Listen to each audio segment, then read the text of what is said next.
Of all the places in the world I want to visit, Italy is at the top of the list, and Lad feels exactly the same way. We do have a trip planned sometime in the future. We are impatiently awaiting it. Meantime, I love cooking Italian-inspired dishes in my kitchen here in Oklahoma. So I'm going to show you how to make creamy shrimp pasta.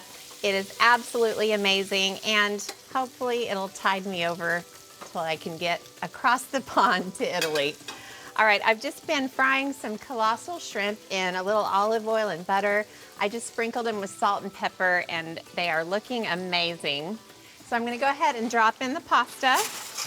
I'm doing linguine. I know there is a whole lot of Italian food that does not involve pasta, but pasta is certainly my favorite. So this shrimp is pretty well cooked. I got it nice and brown around the edges. And you don't want to overcook shrimp because it can get tough and a little bit rubbery. So I'm going to get it out. And I'm going to go ahead and make a delicious creamy sauce. And it's got all of those shrimp flavors in the bottom of the pan, so it is just going to be marvelous. All right, I'll let the shrimp hang out. I'll be back. And then I'm going to scrape all this deliciousness right into the skillet. I've got some garlic, some finely minced shallot, or you could just do red onion if you like, and some fresh rosemary chopped really, really fine. All right, now I've got a couple of other ingredients, some capers and sun-dried tomatoes. And then I'll just stir this around. I'm going to sprinkle in a little bit of salt and pepper. Oh my gosh, I love everything in this pasta. You know, Lad and I have been married almost 30 years, and I will say we have not done a lot of traveling. We had one excuse after another as to why we couldn't start traveling yet. But I think we're getting a little closer to wanting to take that plunge. Our 30th anniversary is a couple years away, so Paige is really lobbying for us to start planning that now. She knows if we don't lock in the flights and hotels that we probably won't make it, so I'll keep you posted. All right, I'm just gonna cook this mixture for a couple more minutes. Okay, this mixture is looking amazing, and it's about to get more amazing with a little bit of white wine. A little bit is a relative term. And I'll also add some vegetable stock, but you can also do chicken stock if you prefer. And what makes it creamy is cream. And it doesn't take too much. I'm just adding about half a cup each of the wine, stock, and cream. So I'm gonna add a little more pepper to the mix. That pasta is gonna be ready in no time. So if I play my cards right, this sauce is gonna get bubbly right when the pasta is ready. Okay, that is all mixed together. So I can add in the shrimp. You don't wanna add the shrimp too early, because again, you don't want it to overcook while the sauce thickens. I'm also going to add some chopped spinach and basil leaves. Just gonna mix it in with the spinach. And then I'll toss this together, and I mean, it's so simple. Did you see how fast that came together? It's just amazing. Oh my gosh, this looks incredible. Not as incredible as I'm sure it's going to be when Lad and I finally set foot on Italian soil. But again, I've got a little ways before our 30th anniversary. All right, now the pasta is ready. I make so much pasta, I can look in and see that it's ready. I have a lot of practice. All right, and then just dump the pasta right in. You don't even have to fully drain it because it's usually nice to have a little pasta water in the mix.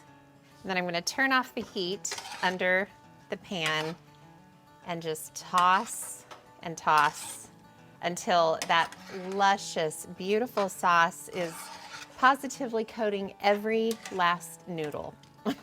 Noodle is not an adequate term to describe what is in this dish. My gosh.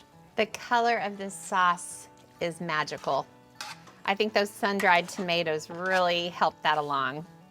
All right, I'm gonna grab some Parmesan and grate it on in there. Whoops, dropped a chunk. And this is something you can just kind of sprinkle it in the pan, but also you can do it on your plate. And there's really no rule or limit to how much you add. So, I'm gonna serve it up. Oh my gosh, the sauce is so silky and beautiful. Oh, it does not get better than this. All right, oh my goodness. Now all it needs is a couple of basil leaves. I don't know what to say. I can't wait for my trip to Italy. I know the pasta that I'm gonna have over there will make me totally forget this plate in front of me. But for now, this is all I have. Kind of happy about it. Whenever I picture myself in Italy, I'm always eating one of two things. It's either pasta or gelato. Truly one of my favorite things. So I am gonna channel that now and enjoy some gelato with, are you ready? Olive oil caramel. It is incredible, so easy to make. No cooking required. It's a social media sensation that I think is going to stand the test of time. It is delicious. So it starts with olive oil, and I'm gonna add just a little bit of butter, tablespoon to 1/3 cup of olive oil. And then I'm gonna stir this together and mash the butter and kind of get it going a little bit. Okay, now if that butter is room temperature soft, it'll basically mix in with that olive oil. And when the butter's all mixed in, it's time to drizzle in some maple syrup. And I'm gonna treat this kind of like I'm making a salad dressing almost. I'm just gonna drizzle in the same amount of maple syrup as olive oil. So about 1/3 cup or so.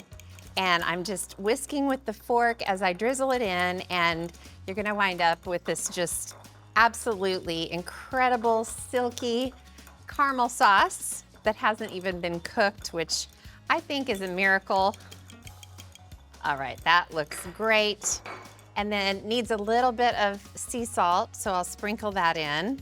I love salted caramel of any form. This isn't technically caramel because it's not cooked, but it's gonna be so good over the gelato. The color of this is so beautiful. It's basically the color of olive oil, which makes a lot of sense, a little bit deeper. So now it's gelato time. I'm just gonna make a really simple little gelato sundae. And it's great because these days you can get gelato in so many supermarkets. How many scoops should I do? I say 3. You agree, right? I just want to fill this dish and make it look extra pretty. All right, the 3rd scoop goes in. And of course, you could do any flavor of gelato that you like. This sauce is delicious with anything. So it's sauce time. And you don't want to be shy with this. Just drizzle it. Look at that color. It's amazing.